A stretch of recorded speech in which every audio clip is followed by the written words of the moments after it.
வில்லிற்கு விஜயன் என அர்ஜுனனை அழைப்பதற்கு காரணம் என்ன?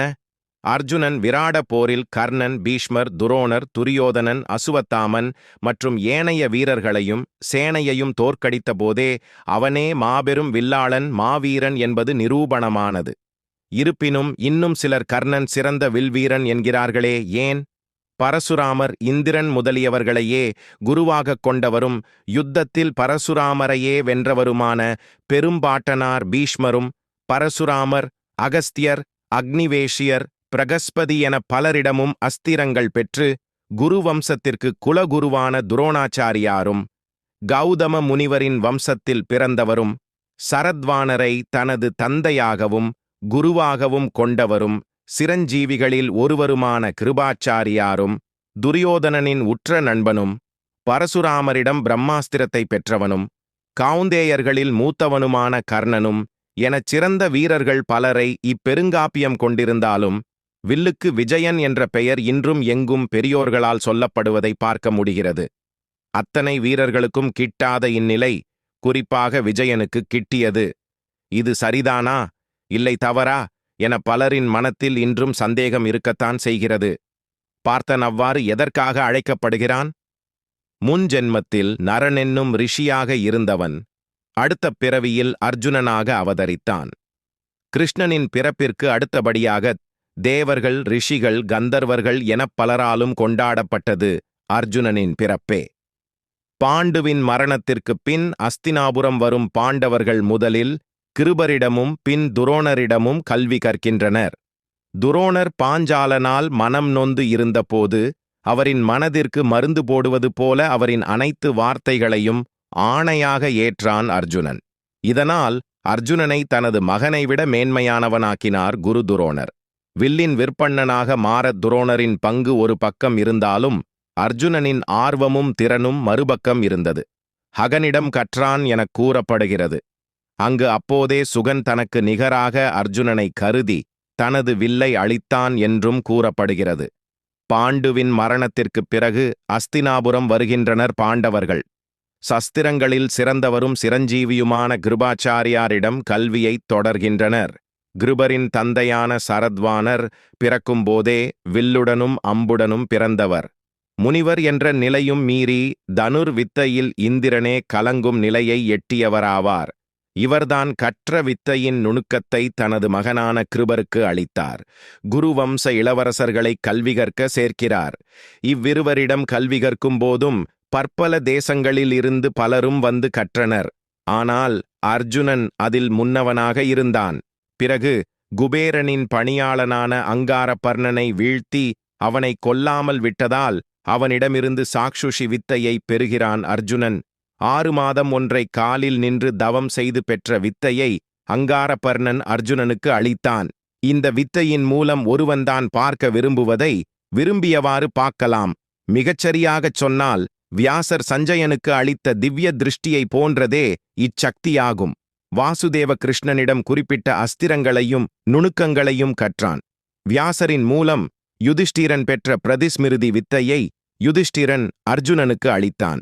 இதன் மூலம் ஒருவன் முழு அண்டத்தையும் அதன் வழிகளுடன் அறிவான். சரியான எடுத்துக்காட்டாக கூறினால் நாம் தற்போது கூகுள் மேப் வைத்திருப்பது போலத்தான். மகாதேவரின் அணைப்பால் வலி மற்றும் நோயிலிருந்து விடுபட்டவன். தூய்மையான நிலையை அடைந்ததால் தேவலோகம் சென்ற அர்ஜுனன் அங்கு இந்திரனிடம் வில்வித்தையின் பூரண கலைகளான 5 விதிகளையும் கற்றான். வித்தையில் அவன் காட்டிய நுணுக்கம் இன்று பலரும் அர்ஜுனனின் பறவையின் கண்மேல் வைத்த குறியையே உவமையாகக் கொண்டு காரியங்களை ஆற்ற வலியுறுத்துகின்றனர். இரவிலே கூட அம்பெய்யும் திறன் மற்றும் 2 கரங்களாலும் கடினமான பிரம்மதனுசிலேயே அம்பெய்யும் திறன் கொண்டதால் சவ்யசாசி என்றழைக்கப்பட்ட விஜயன் அரங்கத்தில் பிரவேசித்த பின்னரும் பயிற்சியை விடாதவன். அவனின் தினப்பயிற்சி அவனிற்கு மெருகூட்டியது. விஜயன் அம்பை எடுப்பதையும் வில்லில் பூட்டுவதையும் விடுவதையும் காண இயலாது. அவனது வேகம் அனைவரையும் வியக்க வைக்கும். அதேபோல பார்த்தனின் கணைகள் பறவைகள் சாரம் சாரமாய்ச் செல்வது போல ஒன்றோடொன்று ஒட்டிச் செல்லும். அத்தனை வேகமான செயல்பாடு மற்றும் கச்சிதமான குறியை அடிக்கும் திறன் கொண்டவன். காண்டீப தனுசில் ஒரே இழுவையில் 500 அம்புகளை விடக்கூடியவன். அதே சமயம் அவன் வில்லிலிருந்து புறப்படும் கணை 2 மைல்களுக்கு அந்த பக்கம் இருக்கும் வீரனின் கவசத்தையும் பிளந்து கொள்ளக்கூடியது. காண்டவ வனத்தில் தேவர்கள், அசுரர்கள், தானவர்கள், பிசாசுகள், தைத்தியர்கள் என பலரும் எதிர்த்து வர தேவர்களையும் நரகர்களையும் அர்ஜுனன் எதிர்க்க மற்றவர்களை கிருஷ்ணன் கொல்கிறார். அப்போது அக்னியை அணைக்க இந்திரன் மழை பொழிய, இதனால் பார்த்த நம்புகளைக் கொண்டு காண்ட வனத்தை ஒரு சொட்டு நீர் போகாத அளவிற்கு மூடுகிறான். அதேபோல இந்திரன் அடர்த்தியான கல்மலையையும் மந்திரமலையின் ஒரு பெரும் சிகரத்தையும் அர்ஜுனன் மீது விழவைக்க அதை தன் கணைகளால் துண்டு துண்டாக்குகிறான்.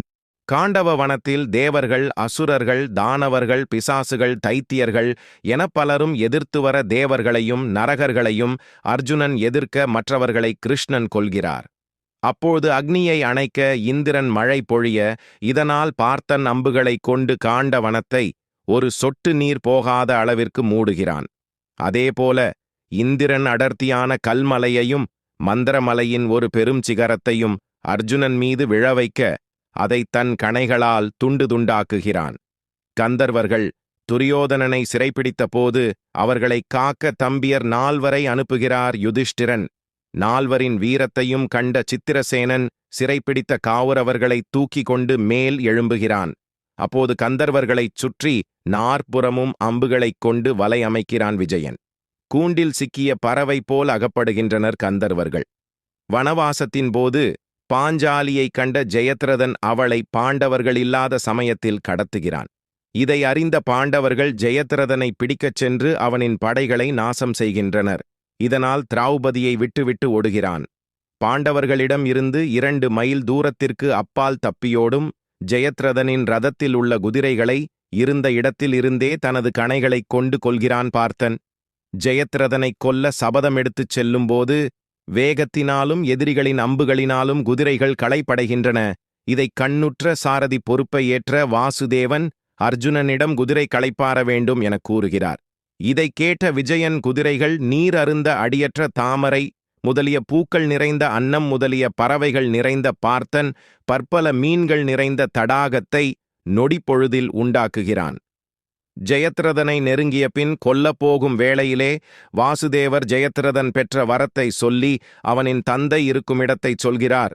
மிகச்சரியாக ஜெயத்ரதனின் தலையைக் காட்டில் தவம் செய்யும் அவன் தந்தையின் மடியில் போட வேண்டும். இங்கு அம்மி பிசகினாலும் அர்ஜுனன் தலை சிதறும். இதனால் மிக கவனத்துடன் அம்புகளைக் கொண்டு ஜெயத்ரதனின் தலையை கீழே விழாமல் அவன் தந்தையின் மடியில் சேர்ப்பான். இங்கு எவ்வாறு இது சாத்தியமென பல குழப்பங்கள் உள்ளன. காரணம், ஜெயத்ரதனின் வரம் மற்றும் அவன் தந்தையை பற்றிய விவரமும் கிரீடிக்கு கடைசி நேரத்திலேயே சொல்லப்பட்டன. இதை கொண்டு 24 மைல்களை விட அதிக தூரத்தில், அதுவும் சரியாக தவமியற்றும் அவரின் மடியில் எவ்வாறு சேர்த்தான், அதுவும் ஜெயத்ரதனின் தந்தையான விருத்தக்ஷத்திரன் அறியாமல் சேர்க்க வேண்டும். இதை மிகச்சரியாகப் பார்த்தால் அர்ஜுனன் கந்தர்வனிடம் பெற்ற சாக்ஷுஷி வித்தையைக் கொண்டு விருத்தக்ஷத்திரன் தவம் இருப்பதைக் கண்டான். இந்த வித்தையைக் கொண்டு எதையும் பார்க்கலாம். மேலும் யுதிஷ்டிரன் மூலம் வியாசரால் அருளப்பட்ட பிரதிஸ்மிருதி வித்தையின் மூலம் இடத்தின் தொலைவையும் திசையையும் அறிந்தான் பார்த்தன். இவை 2 மூலம் சரியான இருப்பிடத்தை உணர்ந்தான். அத்தனை தொலைவு செல்ல வேண்டும் எனக் கணக்கிட்ட பார்த்தன் தலை விழாமல் அம்புகளைக் கொண்டே மிதந்தவாறே சரியாக அவரின் மடியில் விழ வைத்தது அவன் கொண்ட தனுர் வித்தையின் உச்சம். அஸ்திர சஸ்திரங்களில் அவன் அடைந்த உச்சம். மந்திரங்களால் ஆயுதங்களாக மாற்றப்படுவதை அஸ்திரங்கள் என்றும், எப்போதும் தன்னுள் சக்தியை கொண்டு விளங்கும் பொருட்களைச் சஸ்திரம் என்றும் அழைப்பர். அஸ்திரங்கள், திவ்ய அஸ்திரங்கள் கணக்கிலடங்கா, அதை பலரும் அறிவர். ஆனால் இங்கு நாம் பார்க்கப் போவது தனித்தன்மையான மகாஸ்திரங்கள். மகாபாரதத்தில் பீஷ்மர் பரசுராமரின் பூரணச் சீடராவார். குரு துரோணர் பரசுராமரிடம் அஸ்திரங்களை தானமாகப் பெற்றார். கர்ணனோ அடிப்படையை துரோணரிடம் பெற்று பிரம்மாஸ்திரத்தை பரசுராமரிடம் பெற்றான். இங்கு மும்மூர்த்திகளின் அதிசக்தி வாய்ந்த அஸ்திரங்களையும் பெற்றவன் விஜயன் ஒருவனே. அதாவது பிரம்மதேவரின் பிரம்மசிரஸ், விஷ்ணுவின் வைஷ்ணவாஸ்திரம், ஈசனின் பாசுபதாஸ்திரம். மேலும் நரனின் அம்சமாவதால் சுதர்சனத்தையும் ஏந்த வல்லவன். இது கிருஷ்ணன் அர்ஜுனனிடம் சுதர்சனத்தை பயன்படுத்த கூறி அதை அர்ஜுனன் வேண்டாம் என்பதில் அறியலாம். விஜயனுக்கு அடுத்தபடியாக துரோணரும் அஸ்வதாமானுமாவர். அதாவது பிரம்மசிரஸ் மற்றும் நாராயணாஸ்திரத்தை அறிந்தவர்கள். மும்மூர்த்திகளின் அஸ்திரத்திற்கு அடுத்தபடியாக பார்த்தால் திக்குகளைக் காக்கும் திக்பாலகர்களின் தனிப்பட்ட ஆயுதங்கள். திக்குகளை தாங்கி அதை பாதுகாக்கும் பொறுப்பை இவர்கள் சிவபெருமான் மற்றும் நாராயணரிடம் இருந்து பெறுவார்கள்.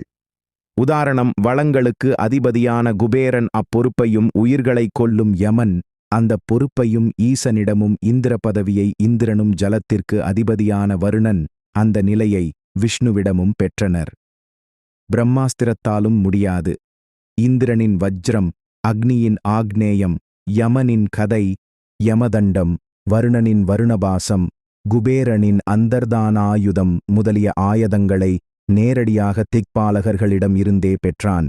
இந்திரலோகத்தில் வாயு, அக்னி, வசு, வருண, மருத, சித்த, பிரம்ம, கந்தர்வ, உரக, ராட்சச, விஷ்ணு, நைரிதர்களின் அரக்க இனத்தின் ஒரு வகையினர் ஆயுதங்களைப் பெற்றான். இதில் ஐந்திரியம் பார்த்தனுக்குப் பிரியமானதும் கௌரவ சேனாதிபதிகளாலே தடுக்கப்பட முடியாதது ஆகும். உதாரணம், வளங்களுக்கு அதிபதியான குபேரன் அப்பொறுப்பையும் உயிர்களைக் கொல்லும் யமன் அந்த பொறுப்பையும் ஈசனிடமும், இந்திர பதவியை இந்திரனும் ஜலத்திற்கு அதிபதியான வருணன் அந்த நிலையை விஷ்ணுவிடமும் பெற்றனர். பிரம்மாஸ்திரத்தாலும் முடியாது.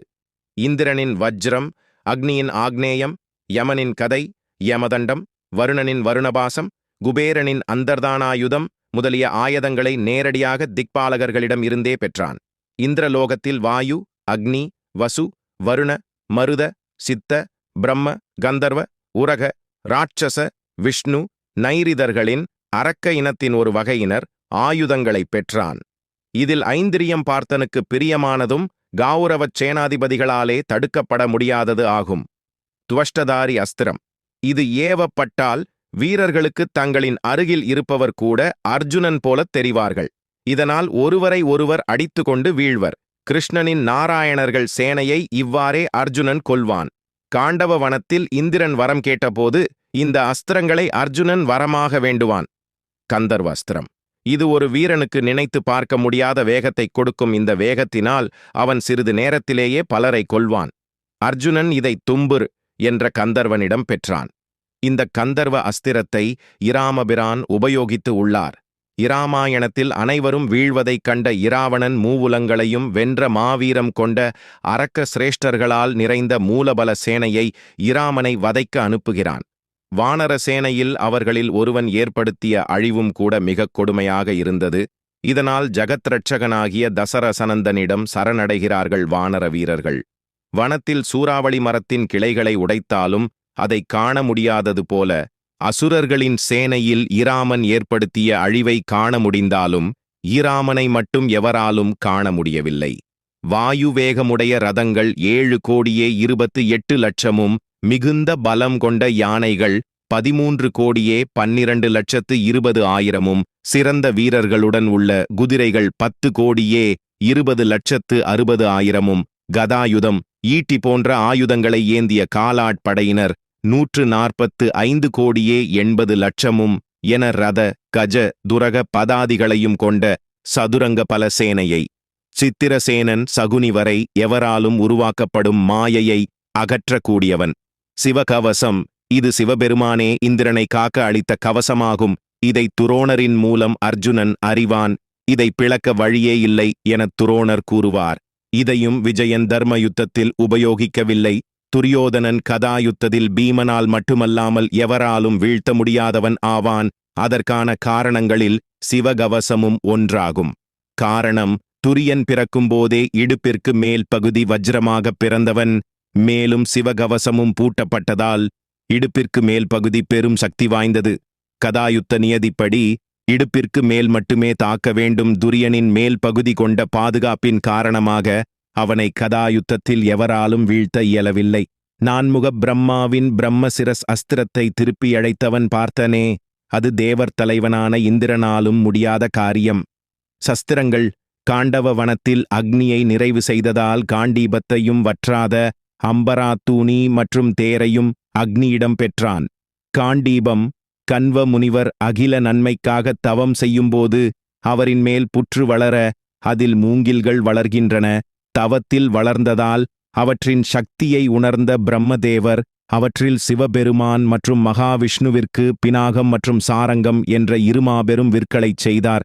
அதன் பின்பும் மீதமிருந்த மூங்கில்களைக் கொண்டு தர்மத்தை காக்க செய்த வில்லே காண்டீபமாகும். விற்களில் இரத்தினமான இதை முறையே பிரம்மதேவர், ஈசன், பிரஜாதிபதி, இந்திரன், சந்திரன், வருணன், அர்ஜுனன் ஆகியோர் ஏந்தியுள்ளனர். ஆனால் ஈசன் அர்ஜுனனிடம் நீ நரனாயிருக்கும்போது ஏந்திய வில்லே இது எனக் கூறுவார்.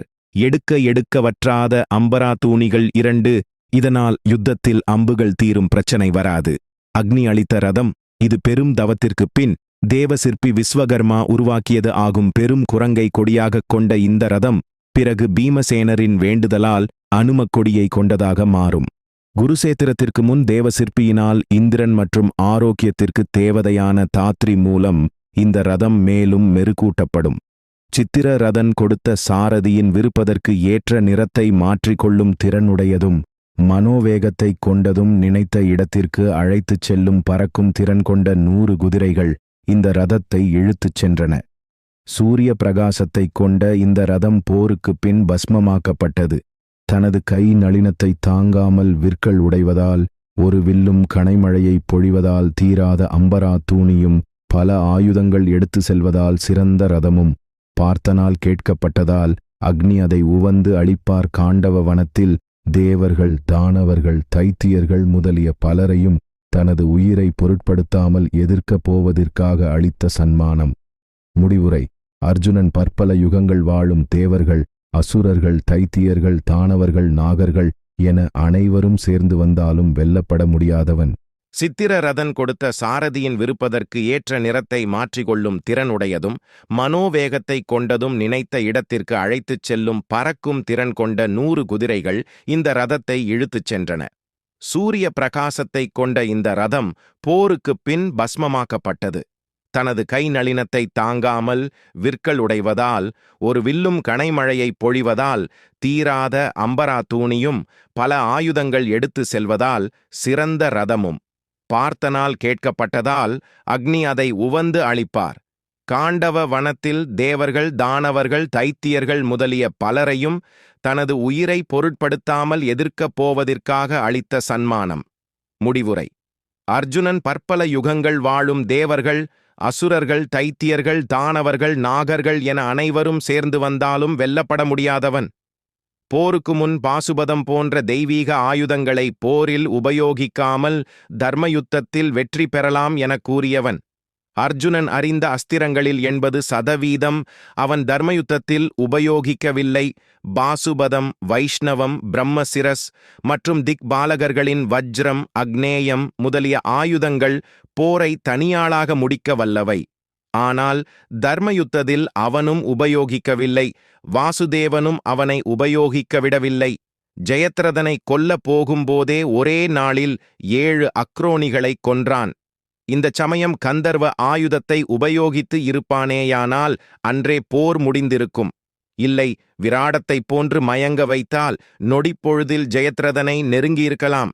அர்ஜுனன் அறிந்த மாயத்தை கூட அவன் அங்கு உபயோகிக்கவில்லை. சர்வேஸ்வரனான ஈசனிடமும் வசுக்களின் சாபப்படி தனது மகன் பாப்ருவாகனனிடமும் கிருஷ்ணன் மறைந்த பிறகும் அஷ்டவக்ரரின் சாபத்தினால் துவாரகை கொள்ளையர்களிடமும் மட்டுமே அர்ஜுனன் தோல்வியை தழுவினான். வேறு எங்குமே அவனது தோல்வியோ இல்லை. இக்காரணத்தாலேயே அவன் விஜயன் என்ற பெயரும் பெற்றான். இவையே அர்ஜுனனை நமது முன்னோர்கள் வில்லிற்கு விஜயன் எனக் கூற காரணங்களாகும்.